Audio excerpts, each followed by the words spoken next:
Hi friends, good evening. तो हम जो है बीपीसी स्कूल साइकोलॉजी का नेक्स्ट पार्ट कवर करने जा रहे हैं और हम कोशिश करेंगे इस क्लिप को हर एक वीडियो में ऐड करने का। आप जो है वीडियो अच्छा लगे तो आप अपने फ्रेंड्स को शेयर कर दीजिएगा, लाइक कर दीजिएगा। अगर लाइक ना करिएगा तो शेयर ज़रूर कर दीजिएगा। और एक एक लाइन की हिंदी मीनिंग बतानी होती है तो थोड़ा टाइम लगेगा सारे कवर करने में। ये नहीं कि थोड़ा सा किए थोड़ा स्किप कर दिया, ऐसा नहीं है। और अगर हम कोई चीज़ स्किप करेंगे तो हम आपको बताते चलेंगे कि किस कारण से हम इसको रीज़न से स्किप कर रहे हैं, जो कि रिलेवेंट रहेगा, जो बिल्कुल आपसे कोई मतलब नहीं है। बहुत सारी ऐसी चीज़ें होती है जो कि इन्फॉर्मेशन इधर उधर से ऐड कर दिया, रेफरेंस होती है बहुत सारी चीज़ें। तो रेफरेंस को आप एक्सप्लेन करके जो है बहुत मच आप उसमें बेटर नहीं कर पाइएगा अभी के लेवल में। जब तक आपको इतना नहीं आएगा, इतना आ जाएगा उसके बाद तो आप रेफरेंस भी कर लीजिएगा, कोई दिक्कत नहीं है। तो I hope everything would go in A right direction and best of luck for your exam. चलिए देखते हैं, करते हैं। हाय, वेलकम ऑन इजी लर्निंग। तो अब जो है हम ब्लॉक 1 का लास्ट पार्ट करने जा रहे हैं। एक बार एक्चुअली मैं बनाया था इसको पहले की तरह वीडियो की तरह, लेकिन बैकग्राउंड साउंड में बहुत ज़्यादा आवाज़ आ गया, तो इसके कारण से नॉइज़ होने के कारण मैं उसको डिलीट कर दिया। फिर से मैं इसको बनाने जा रहा हूँ। ये आपका है। अब इससे पहले जो हमने पढ़े थे कि डायरेक्ट और इनडायरेक्ट के बारे में जो सर्विसेज थे, अब हम पूरी स्कूल सर्विस के बारे में पढ़ेंगे। होल स्कूल सर्विसेज मीन्स पूरी के पूरी स्कूल सर्विस क्या होती है यहाँ पे। तो इसमें दे रखे हैं कि as can be judged from the heading itself. जैसे कि आप दे रखा है ना हेडिंग को देख करके यहाँ पे जज किए जा सकते हैं। The school psychologist also provide psychological services to support the whole school population. School psychologist क्या करते हैं कि पूरी की पूरी स्कूल की जो पॉपुलेशन होती है उसकी मदद करने के लिए साइकोलॉजिकल सर्विस जो है वो प्रोवाइड कराती है, so that no child is left, जिससे कि कोई बच्चा छूट न जाए। Wherever any problem is visible on an individual level, that particular student is helped out by specific interventions on one-to-one basis। और कहते हैं जहाँ कहीं भी अगर कोई प्रॉब्लम अगर दिखाई पड़ती है, विजिबल होती है एक व्यक्तिगत लेवल पर में, स्तर पर में, ऑन एन इंडिविजुअल लेवल, तो वो जो खास स्टूडेंट होती है जिसके साथ वो प्रॉब्लम होती है उनको मदद किए जाते हैं ख़ास इंटरवेंशन के द्वारा। स्पेसिफिक इंटरवेंशन का मतलब मैंने बताया दिया था, बीच बीच में आकर के जो आप जो है किसी चीज़ को आप देखते हैं, जांच करते हैं, उसी को इंटरवेंशन कहा जाता है। और ये 1-to-1 बेसिस होता है, मतलब एक का ठीक हो गया तो दूसरों को ठीक किया जाएगा, दूसरा ठीक हो जाएगा तो तीसरे को ठीक किया जाएगा। But at A broader level and particularly working on prevention is better than cure philosophy, the school psychologist also focus on such intervention plans that work on the whole school populations। कहते हैं लेकिन अगर इसको और ऊपर करके थोड़ा देखें, खास करके इसको हम prevention is better than cure के फार्मूले पे या वर्किंग पे देखें, अगर उस फिलॉसफी पे देखें, तो स्कूल साइकोलॉजिस्ट जो होते हैं वो इस तरह के इंटरवेंशन जो प्लान होते हैं उनके ऊपर भी फोकस करते हैं, जो कि that work on the whole school population, जो कि पूरी की पूरी स्कूल पॉपुलेशन के ऊपर काम करती है। आगे दे रखे हैं कि the school psychologist here assist the students and support the teachers and parents with appropriate plans related to maximising academic achievements and minimising the behavioural, social and emotional problems. School psychologist क्या करते हैं यहाँ पर में, student को assist करते हैं, मतलब मदद करते हैं, टीचर्स और पेरेंट्स को सपोर्ट करते हैं एक ख़ास प्लान के साथ, अप्रोप्रिएट प्लान के साथ। और ये जो प्लान होती है ना, ये प्लान आपका किससे संबंधित होती है, तो related to maximising academic achievement, जिससे कि जो पढ़ने लिखने की जो उपलब्धि है उसी को एकेडमिक अचीवमेंट कहा गया है, जो स्कूल क्लासरूम में, कॉलेज, यूनिवर्सिटीज़ में होती है, उसको मैक्सिमाइज किया जा सके, बढ़ाया जा सके। और जो बिहेवियर प्रॉब्लम है, सोशल प्रॉब्लम है और इमोशनल प्रॉब्लम है, उसको क्या किया जा सके, मिनिमाइज़ किया जा सके, उसको कम किया जा सके। मतलब कॉलेज स्कूल में अच्छा करे, और ऐसे स्टूडेंट्स अगर सोसाइटी में अच्छा बिहेवियर नहीं कर पा रहा है, उसे इमोशनल प्रॉब्लम है या बिहेवियरल प्रॉब्लम है, तो उसको कम किया जा सके। Awareness campaigns against ragging and anti bullying programmes are example of such whole school services. कहते हैं इस प्रकार की जो होल स्कूल सर्विसेज हैं उसके कुछ एग्जाम्पल्स हैं। ये किस प्रकार के एग्जाम्पल्स में शामिल होते हैं, तो जो रैगिंग होती है और एंटी बुलिंग प्रोग्राम होती है उसके खिलाफ कैंपेन की जाती है और लोगों को जागृत किया जाता है कि स्कूल में ऐसा काम ना हो कि दूसरे बच्चों को परेशान किया जाए और उनको बुरा भला कहा जाए। और ये सारा जो काम धाम होता है या ताम झाम होता है, ये सारा स्कूल साइकोलॉजिस्ट के द्वारा प्रोवाइड कराए जाते हैं या प्रदान कराए जाते हैं। आगे दे रखे हैं इसमें, here it is also to be understood that some cases may be beyond the scope and training of school psychologist. अब यहाँ पे यह भी चीज़ समझे जाने की ज़रूरत है कि कुछ ऐसे स्थिति होते हैं, केसेस होते हैं, यहाँ पे केस का मतलब स्थिति होगा, सिचुएशन होगा, जो कि स्कूल साइकोलॉजिस्ट की जो ट्रेनिंग जितना उनको मिला रहता है या जितना में वो काम करते हैं, जितने दायरे में वो काम करते हैं, वो चीज़ उनके भी बाहर होती है। उस चीज़ को वो भी पूरी तरीके से समझ नहीं पाते हैं। तो इसके लिए वो क्या करते हैं, वो सलाह लेते हैं बाहर से। उसी के बारे में आगे दे रखा होगा, he may make referrals of such cases to the appropriate programs to the clinical psychologist. तो क्या करते हैं, ऐसे जो केसेस होते हैं उसे वो क्लिनिकल साइकोलॉजिस्ट के हवाले कर देते हैं एक खास प्रोग्राम के तहत, और टू एनी अदर प्रोफेशनल, या किसी और प्रोफेशनल को दे देते हैं, as the need may be, जैसे ज़रूरत हो उस हिसाब से। So beyond his her qualifications and training he she may also sometimes need some external specific support from other trained professionals and programmes in order to help the child school. और इस तरह से अपनी जो उनकी क्वालिफिकेशन और training होती है उसके अलावा कभी कभी उन्हें कुछ बाहरी जो स्पेसिफिक सपोर्ट होती है उनकी भी ज़रूरत पड़ जाती है। और ये जो सपोर्ट उनको मिलता है ना, वो खास करके ट्रेंड प्रोफेशनल से मिलता है या प्रोग्राम से मिलता है। और ये जो सारी चीज़ें होती है ना, ये चाइल्ड को और स्कूल को हेल्प करने में जो है वो मदद मिलती है और उनके लिए ये काफ़ी ज़्यादा लाभदायक साबित होता है। इसीलिए दे रखा है in order to help the child school, मतलब इन ऑर्डर टू मीन्स जिससे कि चाइल्ड स्कूल को हेल्प किया जा सके। आगे है 4.3.4 में रिसर्च एंड प्रोग्राम इवैल्यूएशन, कि रिसर्च और प्रोग्राम इवैल्यूएशन क्या होती है। देखिए इसमें दे रखे हैं कि although research is one of there important activities for the development of the profession. कहते हैं प्रोफेशन में अगर रिसर्च की बात की जाए तो डेवलपमेंट जो है एक इम्पॉर्टेंट एक्टिविटीज़ में से एक एक्टिविटी रिसर्च की भी है। Yet in A national survey it was found that most of the psychologist time 54% was spent in assessment. लेकिन येट मीन्स फिर भी, अगर पूरे राष्ट्रीय सर्वे किया जाए इसके हिसाब से तो पाया गया कि अधिक से अधिक जो साइकोलॉजिस्ट का टाइम होता है, जिसमें से कि 54% जो उनका टाइम होता है वो अपना असेसमेंट में ही वो खर्च कर देते हैं। But only 1% of school psychologist time was utilised in research activities. और साइकोलॉजिस्ट की जो टाइम होती है उनमें से केवल 1% ही वो जो है रिसर्च एक्टिविटीज़ में खर्च कर पाते हैं या यूटिलाइज कर पाते हैं। ये स्मिथ का स्टेटमेंट है 1984 का। 2002 में हॉस्प और जो रेस्टले हैं, इसको जो भी आप पढ़ते होंगे रेस्टले या Reschly, reported that psycho educational assessment still accounts for over half of their role and less than 10% time is devoted to systems, organizational consultation and research evaluation। 2002 में हॉस्प और रेस्टले जो है उन्होंने रिपोर्ट किया कि साइको एजुकेशनल जो assessment है वो अभी भी उन सभी चीज़ों के लिए है जो कि अपना जितना भी रोल है उनमें से आधे से भी ज़्यादा रोल जो है वो अपना अभी भी प्ले करते हैं, और केवल 10% से भी कम जो है वो अपने सिस्टम ऑर्गेनाइजेशन को मेंटेन करने में लगा पाते हैं, कंसल्टेशन में लगा पाते हैं या रिसर्च इवैल्यूएशन में लगा पाते हैं। ठीक है, चलिए आगे चलते हैं। इसमें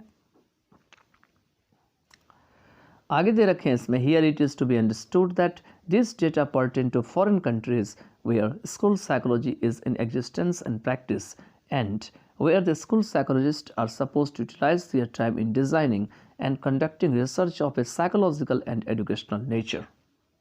कहते हैं यहाँ पे समझे जाने की ज़रूरत है कि ये जो डेटा यहाँ पर में दी गई है ये फॉरेन कंट्री से संबंधित है। पर्टन मीन संबंधित होना, जहाँ पर में स्कूल साइकोलॉजी जो है वो अपनी इस अस्तित्व को कायम रखते हैं और इसकी प्रैक्टिस करते हैं। And where the school psychologist are suppose to utilise their time, और जहाँ पर में ऐसा माना जाता है कि स्कूल साइकोलॉजिस्ट क्या करते हैं कि अपनी टाइम को यूटिलाइज करते हैं डिज़ाइन करने में या साइकोलॉजिकल और जो एजुकेशनल नेचर है उनकी रिसर्च को चलाने में, कंडक्ट करने में। Under these circumstances, we can judge the state of research in school psychology in our country where this branch is yet to develop. कहते हैं इस जो परिस्थिति है उसके अंतर्गत हम केवल स्कूल साइकोलॉजी की जो रिसर्च है उसकी जो अवस्था है, स्टेट है, उनको हम जज कर सकते हैं इन आर कंट्री, अपने देश में, where this branch is yet to develop, जहाँ पर में इस ब्रांच को जो है अभी भी डेवलप करने की ज़रूरत है।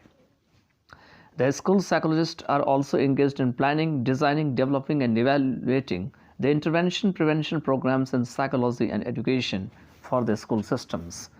अब ये जो स्कूल साइकोलॉजिस्ट होते हैं ये खास करके प्लानिंग करने में, डिज़ाइन करने में, डेवलप करने में और जो इंटरवेंशन प्रिवेंशन के प्रोग्राम होते हैं साइकोलॉजी में उसको इवेल्यूएट करने में लगे रहते हैं, इंगेज रहते हैं। साथ में एजुकेशन में भी लगे रहते हैं जो स्कूल के बच्चों के लिए होते हैं, फॉर द स्कूल स्टूडेंट्स। आगे दे रखे हैं इसमें, for research and programme evaluation you can see that they are also required to sharpen their professional skills by reading books and journals. कहते हैं रिसर्च और प्रोग्राम की अगर इवेल्युएशन की बात करें तो आप देख सकते हैं कि उन्हें और भी ज़्यादा ज़रूरत होती है अपनी प्रोफेशनल स्किल को चमकाने की, शार्पन करने की। और वो ये कैसे चमकेगा, तो बुक पढ़ करके, जर्नल को पढ़ करके। Discussing issues and cases with colleagues, अगर इस तरह के मामले होते हैं उसको डिस्कस करके, इस तरह के जो केसेस होते हैं उनको डिस्कस करके, किनके साथ, तो अपने साथियों के साथ, कलीग्स के साथ। And participating in professional activities at seminars, conferences etcetera. और साथ ही साथ अगर कहीं सेमिनार या कॉन्फ्रेंसेस हो रही होती है तो उसमें जो प्रोफेशनल एक्टिविटीज़ को दिखाई जाती है उसमें शामिल होकर के। They need to do active supervision of the students' cases and whenever appears some difficult or any complex case, seek the help and assistance from their professional colleagues. उन्हें ज़रूरत है कि वे एक्टिव सुपरविज़न करें स्टूडेंट्स के cases की, और जब कभी भी आपको मालूम पड़ती है, दिखाई पड़ती है कि कोई भी कठिनाई हो रही है, किसी प्रकार की जटिल समस्या प्रदान हो रही है, तो उन्हें जो है वो क्या करते हैं, दूसरे प्रोफेशनल जो कलीग हैं उनसे भी जो है हेल्प या सहायता मांग लेते हैं। सीख मतलब यहाँ मांगना होगा, SEE के। चलिए आगे देखते हैं। आगे 4.4 में दे रखे हैं scope of school psychology services in India. अभी तक तो स्कूल साइकोलॉजी के बारे में पढ़े सर्विसेज की, लेकिन भारत में क्या है, इसका ट्रेंड क्या है, स्कोप क्या है, तो देखते हैं। इसमें दे रखे हैं कि as you have read in the preceding paragraphs, the teachers assume the role of school psychologist even if they do not have any qualifications, background knowledge or experience in psychology. कहते हैं जैसे कि आपने पहले के पैराग्राफ में पढ़ चुके हैं कि टीचर्स जो होते हैं वो अपना स्कूल साइकोलॉजिस्ट की रोल को भी मानते हैं, एस्यूम करते हैं। एस्यूम का मतलब ठीक हो भी सकता है, नहीं भी ठीक हो सकता है।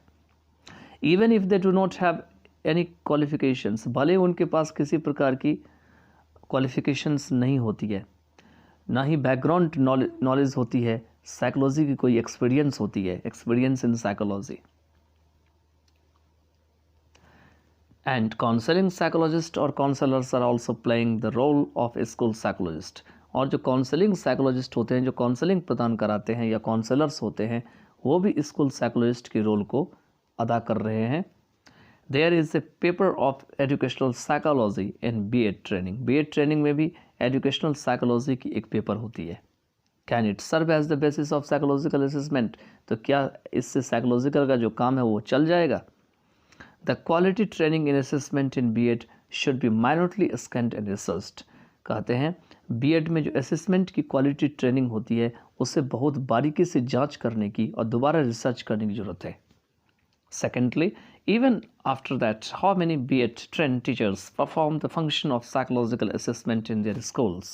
Although few Indian scholar psychologists have developed, adapted. कहते दूसरी बात यह है कि इतना होने के बावजूद भी कितने सारे ऐसे B.Ed ट्रेंड टीचर्स हैं जो कि साइकोलॉजिकल असेसमेंट को अपने स्कूल में फंक्शन करके पूरा करते हैं।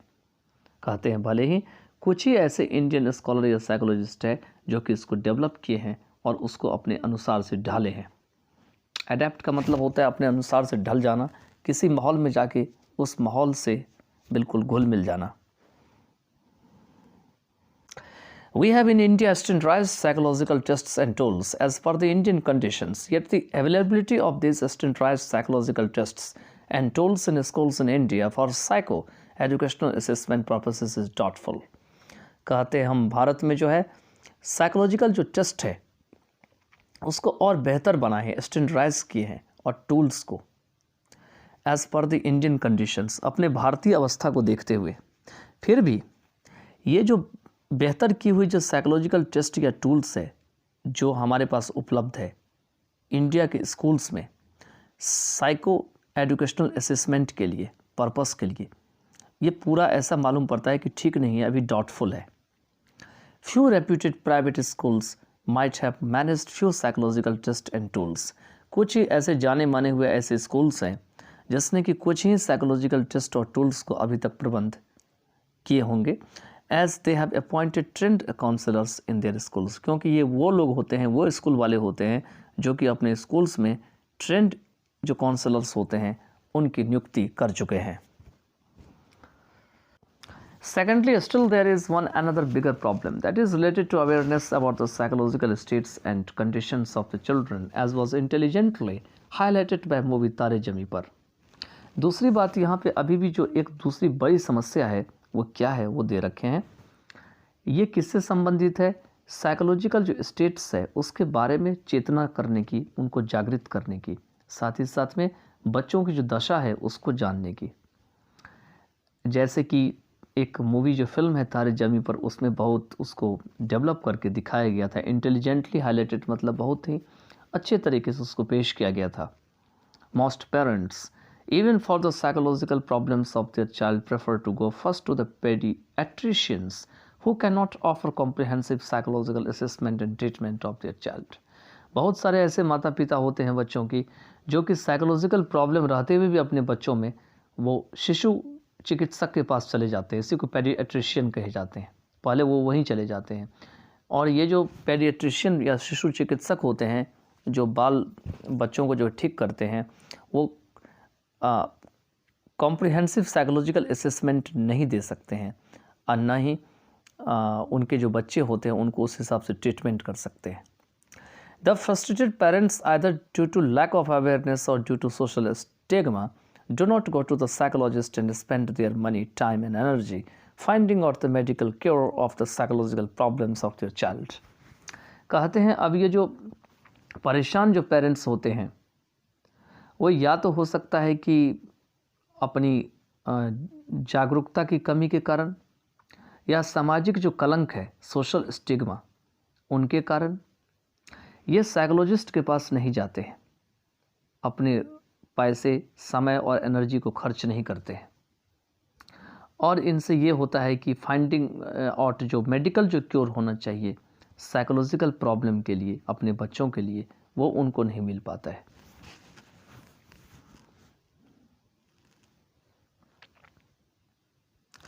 नेक्स्ट दे रखें, it reveals the alarming and immediate need of the school psychology services in India. कहते हैं यह जो है एक डराने वाली या एक तुरंत जो ज़रूरत पड़ने वाली जो स्कूल साइकोलॉजी सर्विसेज है भारत में, उसको बिल्कुल स्पष्ट करती है, रिवील करती है। The growing cases of depression and suicides and delinquency and other behavioral problems among school students reveal that we need not only to provide the mental health education to our students through lectures on psychological issues, but also to provide coping strategies training so that they may alleviate conflicts and overcome stress and depression etc। कहते हैं जो बढ़ती हुई जो depression और जो आत्महत्या की जो केसेस आ रही है, साथ में जो उनकी परेशानी जो डिलिंक्वेंसी और भी उनको जो प्रॉब्लम है या दूसरी जो बिहेवियर की समस्या है स्कूल के स्टूडेंट्स के बीच में, वह इस बात को स्पष्ट करती है कि हमें केवल जो है मेंटल हेल्थ एजुकेशन जो हमारे बच्चे हैं लेक्चर के जरिए और जो साइकोलॉजिकल इश्यूज़ के ऊपर जो आधारित है वहीं केवल दे करके इस चीज़ को ख़त्म नहीं किया जा सकता, बल्कि but also to provide coping strategies training, बल्कि ऐसी स्ट्रेटजीज ट्रेनिंग भी दिया जाना चाहिए जिससे कि इन सारी समस्याओं से निपटा जाए। कोप का मतलब होते हैं निपटना। So that they may alleviate conflicts, जिससे कि वो संघर्ष को पार कर सके और साथ ही साथ स्ट्रेस और डिप्रेशन जो है उसके ऊपर भी विजय पा सके। आगे दे रखे हैं, without proper school psychology services and school psychologist present education system may not be able to effectively help the students face the challenges they are encountering in their daily lives। कहते हैं बिना प्रॉपर स्कूल साइकोलॉजी सर्विसेज के और school psychologist के जो आधुनिक जो present education system है वो प्रभावशाली तरीके से स्टूडेंट को जो है हो सकता है कि मदद ना कर पाए। जो स्टूडेंट अपनी चुनौतियों का सामना करते हैं या जो अपने रोज़मर्रा की जो जीवन है उसमें वो झेल रहे हैं या एनकाउंटर कर रहे हैं। The goals and objectives of education and schooling can efficiently be achieved. कहते हैं स्कूलिंग और एजुकेशन की जो ऑब्जेक्टिव या गोल है उसे गुणवत्ता तरीके से जो है हासिल किया जा सकता है if we either appoint professionally trained school psychologists in all schools or make some provisions by creating infrastructure for the in-service training of at least one teacher per school in school psychology for providing school psychology services। ये कब किया जा सकता है?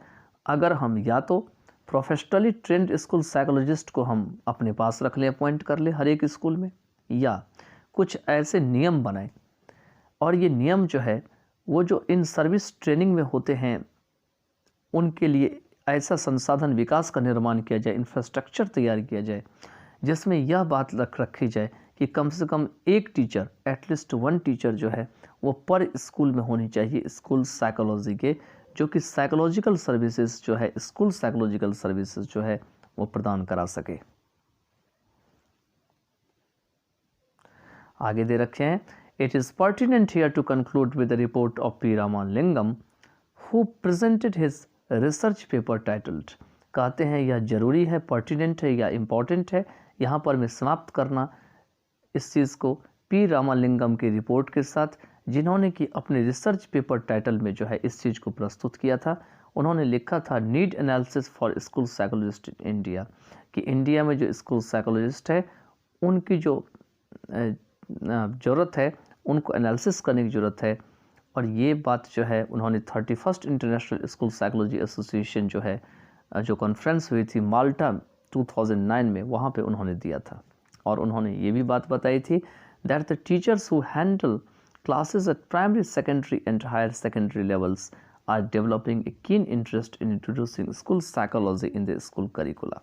कहते हैं ऐसे बच्चे को जो टीचर पढ़ा रहे होते हैं, खास करके जो प्राइमरी के बच्चे होते हैं, सेकेंडरी, हायर सेकेंडरी लेवल्स के होते हैं, ऐसे टीचर्स जो है काफ़ी ज़्यादा जागरूक होते हैं। उन्हें बहुत ज़्यादा मन से इच्छा होती है कि स्कूल साइकोलॉजी को जो है स्कूल में उतारा जाए, उसको डेवलप किया जाए स्कूल करिकुलम में। Mostly teachers who have psychology as a subject of studies in their B.Ed course are willing to develop themselves as a school psychologist to promote a separate discipline at the school level। कहते हैं बहुत सारे ऐसे teachers हैं जिनके पास psychology एक subject के रूप में था अपनी B.Ed कोर्स में, वह भी इच्छा रखते हैं कि अपने आप को जो है वो एक स्कूल साइकोलॉजिस्ट के रूप में डेवलप करे, जिससे कि स्कूल लेवल पर में एक अलग से इस सब्जेक्ट की व्यवस्था हो सके, उसको प्रमोट किया जा सके। यहाँ पे डिसिप्लिन जो है सब्जेक्ट के रूप में है। ठीक है, चलिए आगे चलते हैं। The study indicates that there is a pertinent need for the school psychologist in Puducherry as in the case in India. कहते हैं यहाँ पर में यह जो बात है वो बिल्कुल इंडिकेट करती है, निर्धारित करती है कि यहाँ पर में ज़्यादा ज़रूरत है स्कूल साइकोलॉजिस्ट के पुडुचेरी में, अगर हम इसको इंडिया के कॉन्टेक्स्ट में देखें या इंडिया में देखें कि इसकी कितनी कमी है। तो आगे दे रखे हैं, लेट अस सम अप में।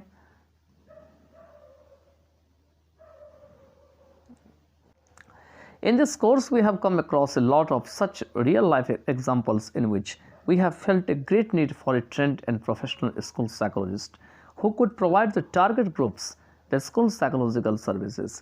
कहते हैं इस कोर्स में हम जो है इस चीज़ से अवगत हो चुके हैं, कि हमारी जो इस प्रकार की रियल लाइफ की जो ज़िंदगी है, जहाँ पर में हमें काफ़ी ज़्यादा ज़रूरत है ट्रेंड और प्रोफेशनल स्कूल साइकोलॉजिस्ट की, और जो psychologist who could provide the target groups the school psychological services, जो कि स्कूल साइकोलॉजिकल सर्विसेज के जो टारगेट ग्रुप है उनको प्रदान करा सके. In this unit, we also have seen that various types of school psychological services are available to help the students in schools, like psychological and psycho educational assessment, academic and behavioral interventions for the students, etc. इस unit में हम देख चुके हैं कि अनेक प्रकार की जो स्कूल साइकोलॉजिकल सर्विसेज है वो क्या है, अवेलेबल है स्टूडेंट को हेल्प करने के लिए, स्कूल को हेल्प करने के लिए, जैसे कि साइकोलॉजिकल और साइको एजुकेशनल असेसमेंट है, एकेडमिक और बिहेवियरल इंटरवेंशन है स्टूडेंट्स आदि के लिए. The school psychologist are also actively involve in parent skill training, social skills training and study skills training. यहाँ पे एस मिसप्रिंट हो गया, यहाँ पे ट्रेनिंग होगा, एस नहीं होगा. जो स्कूल साइकोलॉजिस्ट है वो काफ़ी ज़्यादा चढ़ बढ़ के जो है वो पेरेंट स्किल ट्रेनिंग में भाग लेते हैं, सोशल स्किल ट्रेनिंग में भाग लेते हैं और स्टडी स्किल ट्रेनिंग में भाग लेते हैं. One of their important roles pertains to the evaluation of special education services. कहते हैं उनके बहुत सारे रोल में से एक रोल ये भी होते हैं जो कि स्पेशल एजुकेशन सर्विसेज की जो इवैल्यूएशन होते हैं उनसे जुड़े होते हैं या संबंधित होते हैं. और साथ ही साथ and the evaluation of other intervention prevention programme, और भी जो इंटरवेंशन प्रिवेंशन प्रोग्राम है उनकी इवैल्यूएशन से ये चीज़ जुड़े होते हैं. They are also involve in crisis intervention and in service training. वे खास करके क्राइसिस इंटरवेंशन और इन सर्विस ट्रेनिंग जो होते हैं उसमें भी शामिल होते हैं. And depending upon their specific requirements they coordinate their services with outside agencies, psychiatrists and other professionals. और कहते हैं कि स्पेसिफिक रिक्वायरमेंट पे निर्भर रहते हुए वे अपने जो सर्विसेज होते हैं उनके साथ कोऑर्डिनेट करते हैं. और वो कैसे करते हैं, तो बाहरी एजेंसी से मिल करके, साइकियाट्रिस्ट से मिल करके और दूसरे प्रोफेशनल से मिल करके, क्योंकि पता है कि एक व्यक्ति को सब कुछ नहीं आता है तो ज़रूर सबसे सलाह मशवरा लेंगे तो शायद कोई काम इजी हो जाता है. अब कहते हैं individual and group counselling and family therapy are also other features. होगा यहाँ पे मिसप्रिंट हो गया है ऑफ देयर कैप. कहते हैं व्यक्तिगत या ग्रुप मिल करके जो काउंसलिंग होती है उसमें ये फैमिली थेरेपी जो होती है, फैमिली के जो उपचार है वो भी ऐसे कुछ फीचर होते हैं जो इसके अंतर्गत आते हैं. This is the significance of their psychological services in the schools. कहते हैं स्कूल्स में जो साइकोलॉजिकल सर्विसेज हैं यह इसकी एक महत्व है. That has made them an integral part of the school system through out the world, जिसने कि उन्होंने पूरी दुनिया में जो स्कूल सिस्टम है उसका एक अभिन्न अंग जो है वो बना दिया है. That has made them an integral part of the school system through out the world. चलिए देखते हैं कोई वोकैबुलरी तो नहीं है इसमें, शायद ये इसके बाद एंड हो जाता है. लास्ट पेज है तो चलिए वोकैब नहीं है, वोकैब मैं स्किप कर दिया था पीछे में क्योंकि साथ ही मैं एक्सप्लेन कर दिया वोकैब को भी, तो इसके साथ ये आपका एंड हो गया और मैं उम्मीद करता हूँ कि आपको समझ में आया होगा. You can also write your own opinion in the comment box, or you can just share such videos to those learners who are also in the need of our. You can also suggest such kind of videos so that they may have the help because of the non-regular classes in the college, and at least they would learn a little from such videos. I don't say that they can learn everything, but they would get a little bit help from such videos. And the rest, it depends upon one's work hard. How much do you have the skill in writing section? How much do you have the grasp of our grammar and vocabulary section? And how much can you just explain something or any part? How can you write the summary for? How can you write in detail? It depends everything on you. So I don't say consistently here that everything would be perfect with each and every learners. Everyone has a different point of view to explain or write in his or her way. So just we are going to complete this lecture here, and I think that you would have got it very well. So by then, just take care of yourself. Good night.